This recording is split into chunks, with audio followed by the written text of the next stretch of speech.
these are the cultural shocks I experienced when I moved to Jamaica. If you're new here, hi, my name is Flor. I am Cuban and I live in Jamaica for 21 years. And it's although it has been a very long time, up to this day, I cannot get over all these cultural shocks that I experienced when I moved to Jamaica. It is a very windy evening. It is not very quiet, but I really want to share with you this because I made a TikTok earlier about it and it sort of like blew up, and it I am culturally shocked on how much people were surprised and really did not expect the things that I shared on that short format video, that I felt compelled that I have to come to my YouTube tribe and just, expand on the issue. Because let me tell you, I only use five on that video, but it's many, many, many, many, many more. As I speak to you, the little conjunction may have going on here, so to film the video, the tripod keeps sliding down. So if you see me going like this, it's because I'm just trying to keep up with the tripod program. So let's start from the beginning. Uno don't know, say the toilet paper thing. The toilet paper thing, yes. Oh, you don't know what the toilet paper thing is? Let me tell you. You see, in Cuba, back in my days, remember we're talking about 21 years ago, toilet paper was not readily available. Still, it's an issue. But if you have little money, you can now afford the toilet paper. So back in my days, when a Cuban goes to the toilet, you have to utilize newspaper. Newspaper was the only type of paper that was available back then. You will go do your business. You go so to soften it out. If you happen to have diarrhea, you will wet it up, wipe off, and throw it in the basket. It was tradition in my house to go out in the evening and burn out the basket every single day. The basket did not have a cover, did not have a plastic bag. Plastic bag was not a thing back then. So just imagine an open plastic container beside the toilet. By the way, the toilet had no seat, that did not exist. And you do your business, you put the newspaper in the basket. My grandmother's house did not have running water, so we will have to go outside to the water tank, fill up the bucket, carry it to the bathroom before so that you can flush the toilet with the bucket right after. And then in the evening, whoever's sure was to burn it will go out and burn it out until the next morning, reset and start again. So when I went to Jamaica now, your girl go to the bathroom at the mother-in-law yard and she go stop boom and take the toilet paper and put it in a basket because me never know say you could put it in the toilet. And even after I knew that it was okay to put it in the toilet, it took me some time because it's a habit. Like it just becomes a habit not to put it in there. But let me tell you, many many years now after me there in South America, and you have to do the same thing here. And I just feel so weird. I feel ashamed.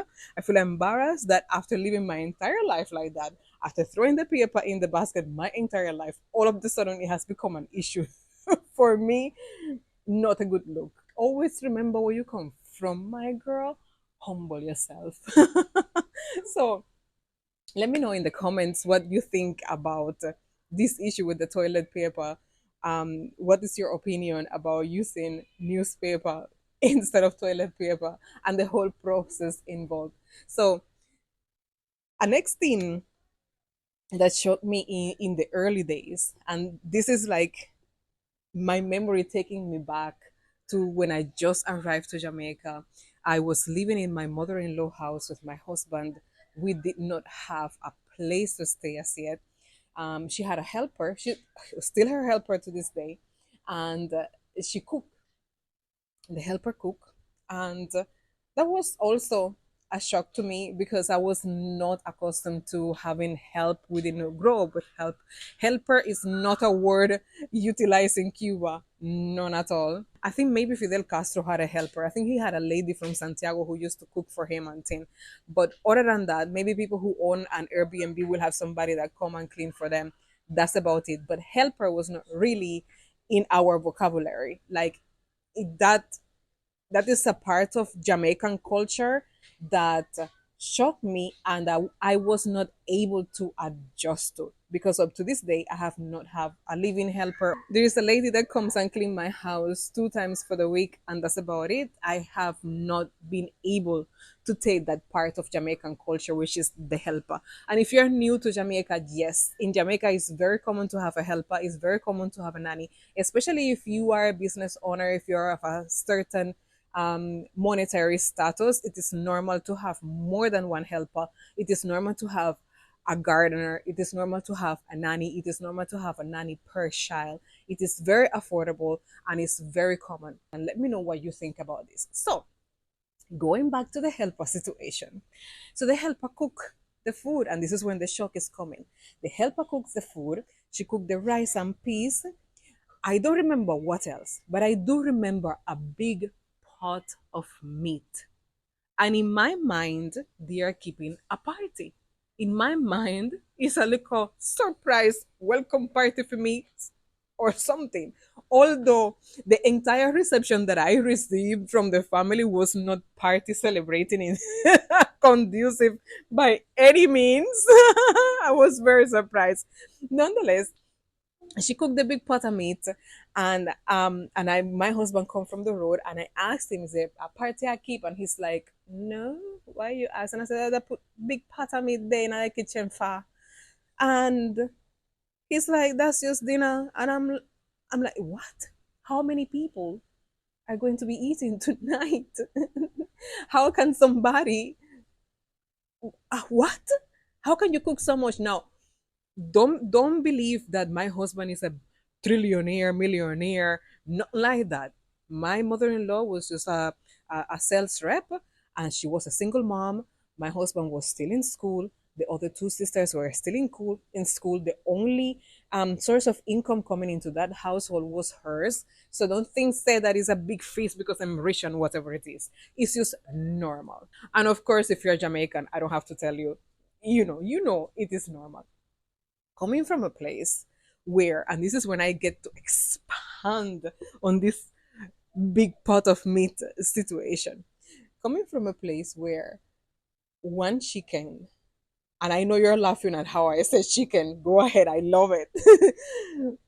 Coming from where um a chicken could do multiple meals, and let's see if by the time I finish you can tell me how many meals we used to do a chicken for. Okay, so in Cuba, while I was living with my grandmother and my mother, we used to raise our own chickens. My grandmother will go in the yard and grab the chicken by the neck and just go like this, and that's it.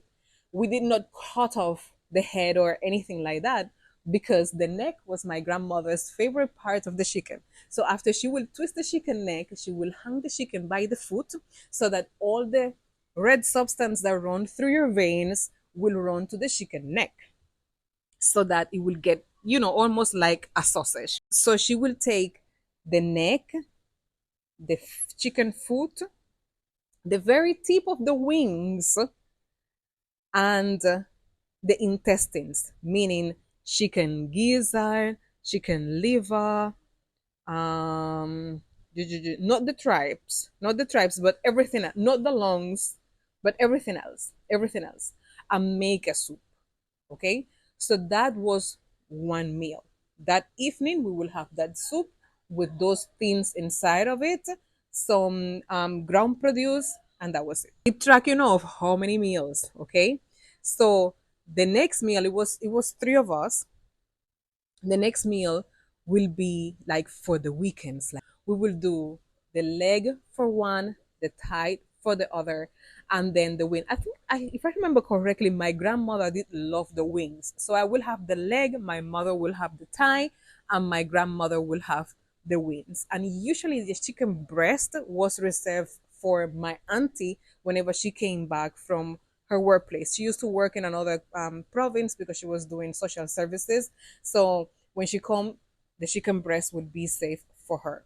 Sometimes, if it was like if her visit was too far and they didn't want to put it in the freezer because there was no power and chances were the food was going to spoil, they will make my grandmother will make steaks, like very thin steaks with the chicken breast, and that will serve for many, many, many, many, many meals.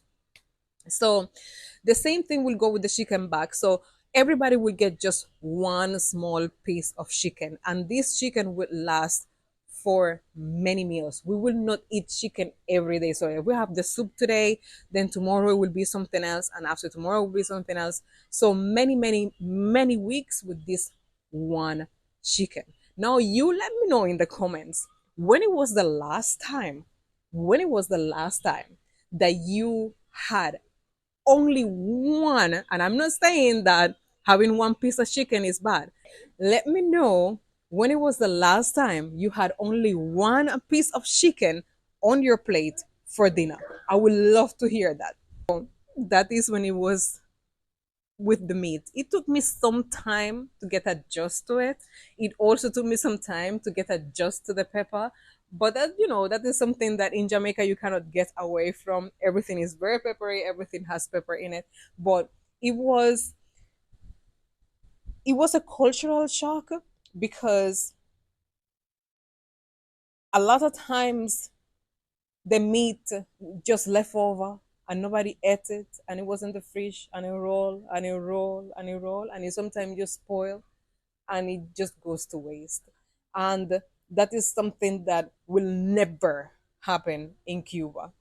Never happen in Cuba, because when you just don't have it, no matter what you do, you still cannot have it. You just will never get things, take things like this for granted. This cultural shock is a little bit spicy, but I was shocked to see the lack of public display of affection in Jamaica. I could not believe that I will watch something on TV, the whole heap of dancing, and you know how the thing spicy with dance hall and all the entertainers and everything. But then when you go on the road, everybody is just so proper and so distanced, and barely anybody hold hands. Nobody know a hug. Nobody know a kiss. Nobody know a little fill up, fill up, fill up. Not like that. Coming from Cuba now, where it's very normal to even be in your workplace and see your coworkers tongue down into all the way in her boyfriend's stomach and it's fine, like it's not an issue. To be walking on the street and see people holding hands, to be going to the park and see people just tangle up and you can barely tell whose leg is at who. Everybody is kissing, and sometimes people go very far in public, if you know what I mean, like in public spaces, because it's not everybody who had access, who could afford to go to a hotel or a motel or anything like that. So the school at night time, the malecon, the dark parking lot, you name it, a tree, the cane field. But in Jamaica now, for me, it was a little bit difficult to, restrain coming from Cuba when it comes to showing the affection for my husband, to remind myself, don't sit on his lap, don't hug him too tight, no very long kisses. Sometimes holding hands may be kind of awkward. So it was a shocker because Jamaica is a Caribbean island. The place hot, the place spicy, the place sexy. We never expected that it was not a common practice to have this public display of affection in Jamaica. Recently, traveling to Central and South America, I was reminded of how loving and caring this is because of how cute this is, and just heartwarming. Lots of couples showing public displays of affection in Panama, Colombia, Brazil. Nobody is holding back. Like it was like people like I literally saw a girl running and jumping onto her boyfriend, like in the movies. I don't think I would ever see that in Jamaica. Let me know in the comments why you think that Jamaicans do not have a culture of public display of affection, and why is it a little bit frowned upon or looked down on if you practice this, if you are affectionate in that um deep, hot, spicy way with your husband. Because I know some side man or anything like husband. Let me know in the comments. I would love to hear an explanation to this. And it's sort of sad too because I feel like I have missed out in a lot of years holding back, not being able to show off exactly how I feel in that moment, like having to wait until is the appropriate. Like if him says something to me and I feel like I want to tongue kiss him right there and then, I may not do it because I have that in my mind that I will be judged. Or if I want to hug him like that and be very close to him at the supermarket, I just don't do it because it's embarrassing and awkward because I know that people are not accustomed to seeing that and they may, So I feel like I have missed out a lot of years while living in Jamaica on showing my love and appreciation and affection to my husband publicly. Another thing that shocked me when I moved to Jamaica was that Jamaicans bathe at morning time. Now, me not say that Cuban people nasty and that Cubans wouldn't probably bathe at morning time. It's just that we had no water, we had no soap.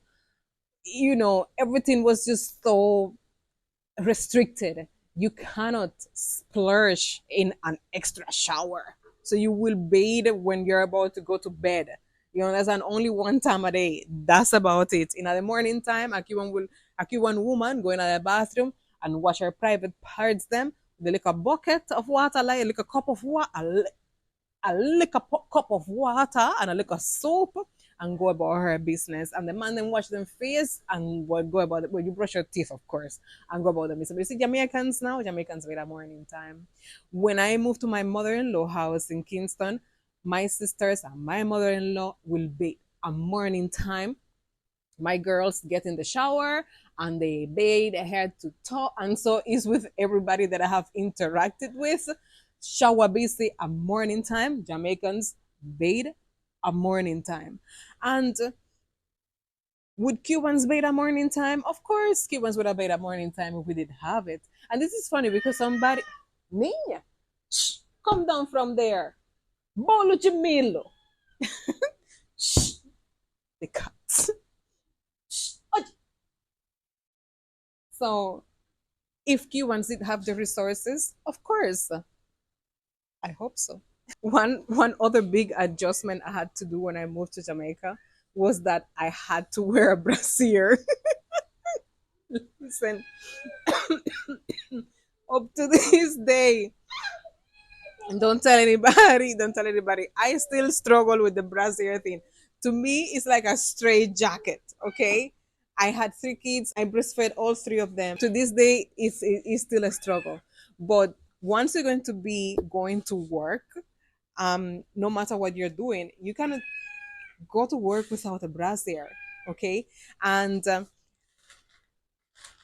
in Cuba, I was a dance teacher, and if I felt like not wearing a brassiere to go to work, I would just not wear a brassiere to go to work, and nobody will judge, and nobody will say anything, and nobody will, because in Cuba they're very understanding when it comes to the dress code because they know say that you don't have it like that, so they cannot really impose a dress code. Even going to school, there was no absolute way in Cuba that a kid will be turned back home because they don't have no shoes on, or because their hair was long, or because their uniform had a button missing, or nothing like that. The most important thing is that the kids go to school and learn. The important thing is that you show up to work and that you go to work. It doesn't matter what you're wearing, whether you have a brassiere or not. Coming to Jamaica now, that was not the case. So I am there with my little clothes that I carry from Cuba and say, me, I look work. And Tina, my mother-in-law look for me and say, tell me, say, let's go shopping for brassieres. So that was like the first shopping station I had in Jamaica, and it was for brassiere because Jamaicans take a lot of pride on how they dress. Let me tell you, Jamaicans put so much effort on the way that they look at work, just as if they were going to attend a wedding. Okay, a man will put on him all full suit up to the T, color coordinated, you name it. Everybody dressed impeccable to go to the workplace, and they are very corporate. So you may see somebody who doesn't work at a bank but dressed in a very corporate way. So something that you will normally see like in Florida, for example, where people go to work in sneakers and shorts, that will never happen in Jamaica. Jamaica, the place at, so you will expect people going to work in spaghetti straps and shorts and little skirts and whatever, because the place at and slippers, just like people do in Florida. No, my dear. Jamaicans more tend to dress in a very conservative way and a very high class way. And in my opinion, one of the best fashion meccas of the world is Jamaica. Best designers, best stylists in the world come from Jamaica. Me not mix words, me not tell no lie, me not ask nobody.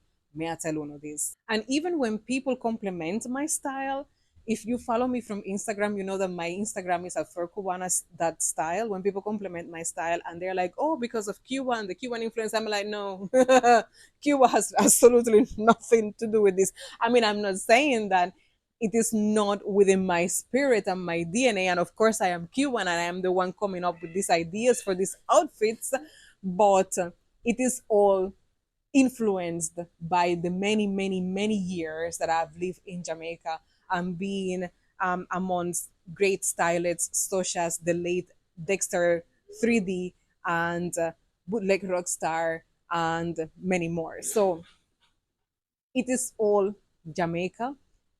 If you are moving to Jamaica, keep this in mind. Corporate means corporate. Jeans, if you're lucky, Pana Friday. And make sure you're not tear up, or nothing like that. Your toes have to be inside. I mean, I am talking about retail stores with these type of rules. I go to Colombia to a store and the girls them have piercings and them belly they out at door and all of these things there. That could have never happened in Jamaica. Jamaicans take dressing very seriously, especially when it comes to going to work. So even though I was a dance teacher, that was the first job that I had when I moved to Jamaica, I still had to dress up to go to the workplace, and I had to wear the straight jacket that we know as a brassiere. Another thing that shocked me about the dress code was the color issue. Now, I know that today is a different story and things are not that serious anymore. But back in 2003, when I just moved to Jamaica, it was a different story. And I remember being at my workplace and my shift ended. I was working at Emotion Dance and Fitness Center back then. And I was invited to a meeting. It turned out it was a Herbalife meeting. I was so disappointed. But but I took a shower at the gym and I changed my clothes. I dressed up because I was going to this meeting, and I had these orange pants that my auntie had gifted me. It was a very bright orange pants. And I come out all sexy and thin with my orange pants. I don't remember what top I was wearing. I come out and everything, and the girls are like, Floor, where are you going? And I said, I'm going to a meeting. What? Wish me luck. They say it's a great opportunity, whatever, whatever, because I'm Cuban. Yeah, like, you can go around with them pants there. And I'm like, what? What do you mean? Is it see through, like, a show, like, oh, wow, it tear up? No. Here you can go on the road with orange clothes or green clothes if you're not politically affiliated and ready to defend yourself. Like, people may you if them see you with them pants there. I'm like, first of all, first of all, I could not understand. Okay, so this was a, I mean, I could understand English. Okay, I could understand English at this point. When this happened, I could fairly understand English fairly well, but I could not understand the seriousness of what they were telling me.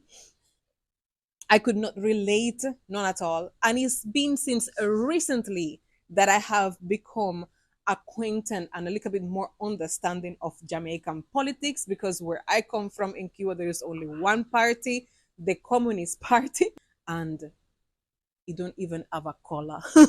So going to another country where you have at least two options to select from, and they are represented by by items, and they are represented by colors, and the people who are from one party and the people who are from the other party take it very seriously.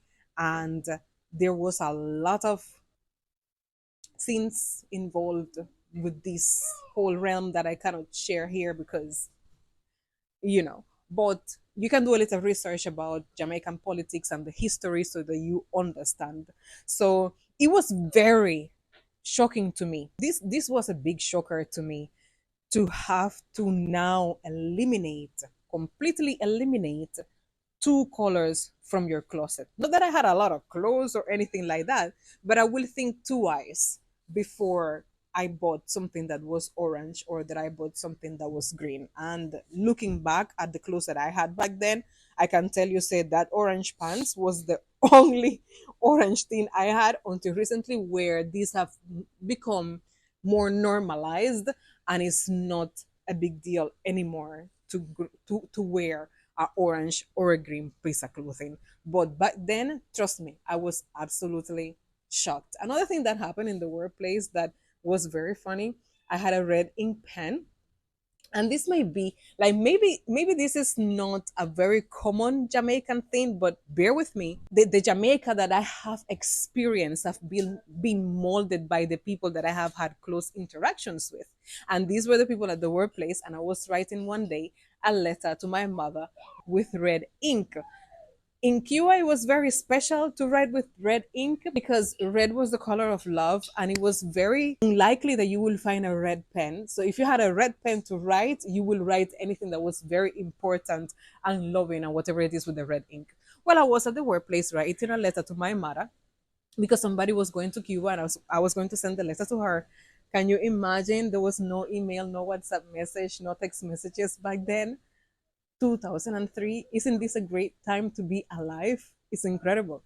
So I was writing a letter to my mom with a red ink, and my coworker was like, "Who you hate so?" And I said, "What you mean?" She said, "Who you? Why you are right this so?" I said, "May I write a letter to my mother?" She said, "You know that this really, like, if you hate somebody, like if you really are diss them, you are right to them in a red ink." So this was not the first time I heard this, but I don't know if it's like a country people believe. I don't know if it's like a country people believe or a all people believe alone. You let me know in the comments if you were aware of this don't write letter or don't write not in a red ink, because it has a meaning of hate and just not liking the person that you're writing to with that pen. A whole heap of things shocked me when I moved to Jamaica. It's like I was coming from another planet, and just to think that Cuba is just a few miles away from Jamaica, but yet it's so different. There is so much more that I can share with you about transportation, about the food, about being able to go to a hotel, many other things that, although is not part of Jamaican culture per se, but things that I did not experience in Cuba due to the economical situations and the regime situation that Cuba is under. So I really hope that you enjoyed this video. As I always say, Jamaicans, me no sell life hard, me no things no easy. I really hope that this video helps you love Jamaica more, appreciate Jamaica more, appreciate what you have, and don't take the little things for granted, because just a few miles away, above from you, there's a big island named Cuba where people have it way harder than you. And at least you know that if you apply yourself and you work hard, you can have it. They don't have any hopes. So I really hope that this video entices you to appreciate and love what you have more. Let me know in the comments if you want a part two. Thank you so much for watching. Mucho love.